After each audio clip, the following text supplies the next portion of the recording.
5 यानी आज शुक्रवार को म्यांमार में एक बेहद शक्तिशाली भूकंप आया, जिसकी तीव्रता रेक्टर स्केल पर 7.7 मापी गई। इस भूकंप के झटके ने न केवल म्यांमार बल्कि भारत, थाईलैंड, बांग्लादेश और चीन तक महसूस किए गए हैं।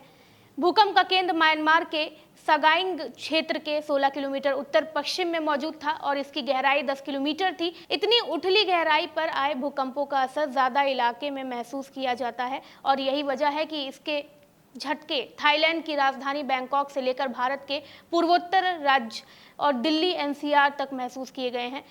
इस शक्तिशाली भूकंप के कारण कई इलाकों में अफरा तफरी मच गई है और लोग घरों और दफ्तरों से बाहर निकल आए हैं और कुछ स्थानों पर इमारतों में दरार भी दर्ज की गई है। भूकंप के कारण सबसे ज्यादा नुकसान थाईलैंड में देखने को मिला है, जहां बैंकॉक में एक निर्माणाधीन इमारत धराशायी हो गई है। इस हादसे में 43 लोग मलबे में दब भी गए हैं और अब तक 100 से ज्यादा लोगों के मारे जाने की पुष्टि हो चुकी है। वहीं म्यांमार में इस भीषण भूकंप से मांडले एयरपोर्ट का जो क्लिप है वो सामने आया है, जहां पे उड़ान से पहले यात्री घबराकर जमीन पर झुक गए हैं और अपनी सुरक्षा की कोशिश करते हुए नजर आ रहे हैं। इस भयानक स्थिति में लोग एक दूसरे के करीब आकर खुद को संभालने की कोशिश कर रहे हैं, जबकि भूकंप के तेज झटकों से हवाई अड्डे की इमारतें भी हिल रही थी।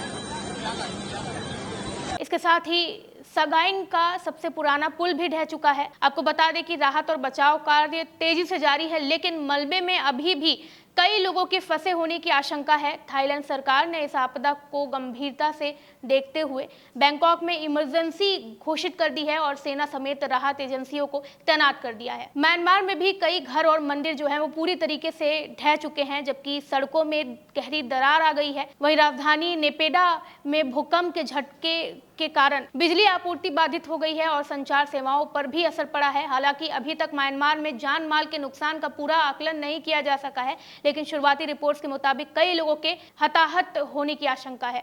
इस भूकंप का प्रभाव भारत और बांग्लादेश में भी देखने को मिला है। भारत में कोलकाता, इम्फाल, मेघालय और दिल्ली एनसीआर समेत कई हिस्सों में हल्के झटके महसूस किए गए हैं। हालांकि भारत में किसी बड़े नुकसान की सूचना अब तक नहीं मिली है, लेकिन कई जगहों पर लोग डर के कारण अपने घरों और ऑफिसों से बाहर निकल गए हैं। बांग्लादेश में भी राजधानी ढाका और चटगांव में भूकंप के झटके महसूस किए गए हैं, जिससे कई इमारतों में दरार पड़ गई है। स्थानीय प्रशासन ने लोगों को सतर्क रहने और ऊंची इमारतों से दूर रहने की सलाह दी है। और भूकंप वैज्ञानिकों के अनुसार 12 मिनट के भीतर 2 बड़े झटके दर्ज किए गए हैं। पहला झटका 7.7 तीव्रता का था, जिसके बाद 6.4 तीव्रता का एक और झटका आया।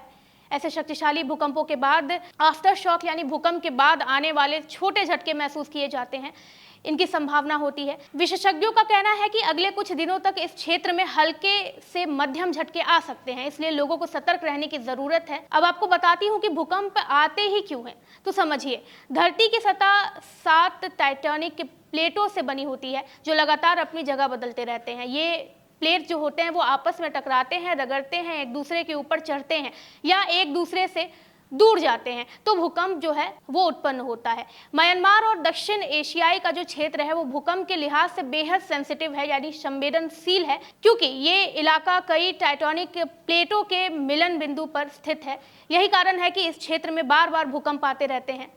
अब रेक्टर स्केल से कैसे मापा जाता है भूकंप, ये भी जान लीजिए। भूकंप तीव्रता को मापने के लिए रेक्टर स्केल यानी रिचर मैग्नीट्यूड स्केल का इस्तेमाल किया जाता है, जो कि 1 से 9 तक के बीच होता है। 1 से 3 तक की जो तीव्रता होती है उसमें हल्का भूकंप जैसे कि सिर्फ उपकरणों से मापा जा सकता है। 4 से 5 तीव्रता होती है तो थोड़ा सा हल्का कंपन महसूस किया जाता है, जैसे खिड़कियां और दरवाजे जो हैं वो हिलते हैं। 6 से 7 तीव्रता अगर रेक्टर स्केल पे नापी जाती है तो इमारतों को नुकसान पहुंच सकता है, ऊपरी मंजिलों को नुकसान पहुंचने की जो है संभावना होती है। और 7 से 8 तीव्रता अगर होती है तो इमारतें जो है वो गिरने लगती है, पाइपलाइन फट सकती है और सड़कों में दरार हो सकती है।